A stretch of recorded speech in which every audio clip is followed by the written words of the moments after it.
Mint tudják, mai előadásom tárgya a női szavazati jog kérdése lesz.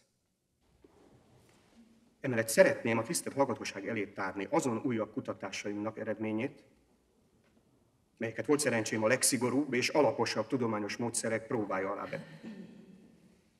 És amelyekből levonhattam néhány általános következtetést a női nemet és a női jellemet illetően. Mindenekelőtt szeretném önöket arról biztosítani, hogy minden körülmények közt szükségesnek, sőt elengedhetetlennek tartom, hogy a nők szavazati jogot kapjanak.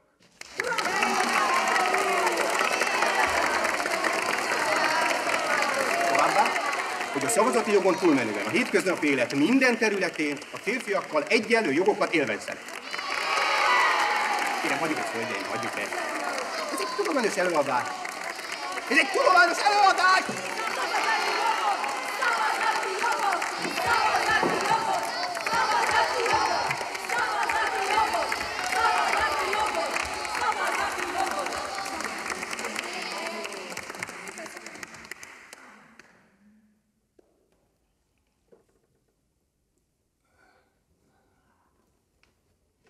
Köszönöm.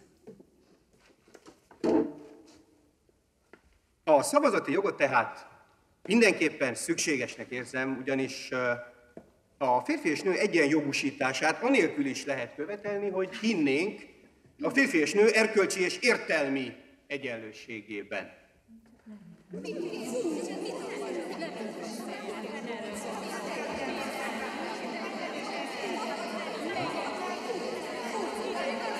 Igen.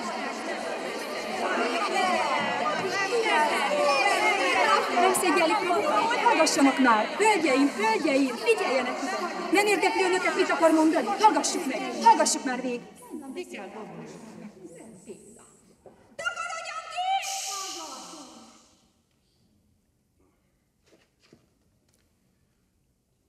Köszönöm. Igazán köszönöm, kedves hölgyem. Noha kételjeim vannak, mennyire lesz a szavainak foga. Mindjárt meg is magyarázom, mi. Ahhoz ugyanis, hogy kövessék a gondolatmenetemet, a nőknek logikusan gondolkodó lényeknek kellene lenniük. Egyfelől. És morális érzékkel rendelkezniük másfelől. Teljesen nyilvánvaló azonban, hogy sem egyiket, sem másikat nem állíthatjuk túl. Dobják ki! Könnyűszerűen belátható, hogy a nők összléte maradéktalanul és mindig fölolvad a nemi életben. A szaporodás és a párosodás szférájában. Kétségtelen, hogy a férfi is szexuális lény. De nem csak az. A nőt mélységesen elbizonytalanítja, a gondolkodását szigorúan és kizárólagosan a logikának kell alárendelnie. A férfi lekötelezettje a logikának, a nő nem. Mivel nincs intellektuális lelkiismerete, a nőt egyenesen a logical insanity jelenti. A nőnek nincs logikája. Tisztelt hallgató, azt a lényt, amely nem ismeri föl, sőt, feltehetően nem is érti, hogy A és nem A, egymást kölcsönösen kizárja, ezt a lényt az égvilágon semmi nem akadályozhatja meg abban, hogy hazudjon. Ergo nem feltételezhetjük az önálló ént. Sem többet, sem kevesebbet nem jelent, mint hogy az abszolút nőnek nincs énje.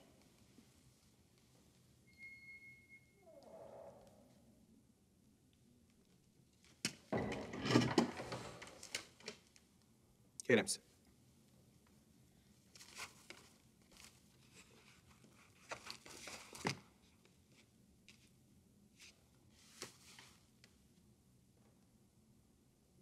A nőket két alaptípusra oszthatjuk fel.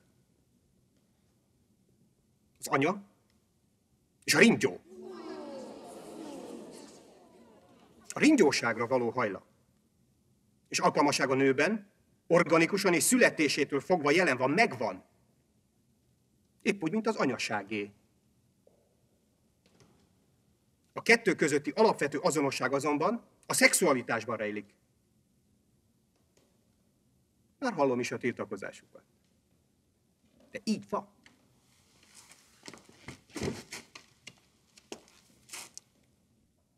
Ez bizonyítja az a kiérzet, amit az anya a szoptatásnál érez. Továbbá az anatómiai tény, hogy a női mellbimbó alatt erektil szövet talál. A fiziognomusok azt is kiderítették, hogy a pontok izgatása a méh izomzat összehúzódását vonhatja maga után. Eddig világos? Bemerték-e már valaha is vallani maguknak? Mit jelent lélektani szempontból a nőnek, legyen az akár szűz vagy asszony? A férfi nemi szerve? Milyen uralkodó szerepet tölt be a nő életében első pillanattól fogva az utolsóig? Öntudatlanul is? Hát nézzenek csak ide, hölgyei! El sem tudom képzelni igazában, hogy egy nő szépnek találhatja egy férfi nemi részét, vagy akár csak csinosnak is. Olyannak érzi inkább, mint a madár a kígyót, vagy a meduza főt az ember. Bűvöletébe esik, hipnotikus hatása alá kerül ocsmátságának. Mert a nő megérzi, hogy a fallosz a sorsa, még ha nevet se ad neki. Erész izgatja fel a legmélyebben, és leghevesebben azon pillanatban, amikor a legkellemetlenebb, leggusztustalanabb látványt nyújtja, mikor fellép az erekció!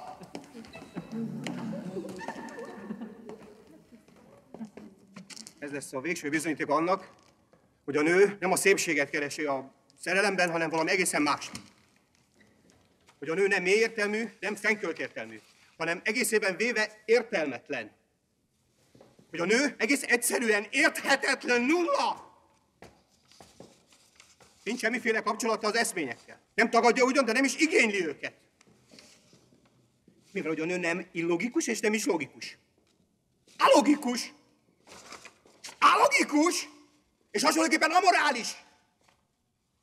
Ez az ok annak, hogy a matematika nyelvén szólva nincs előjele. A nő iránytalan.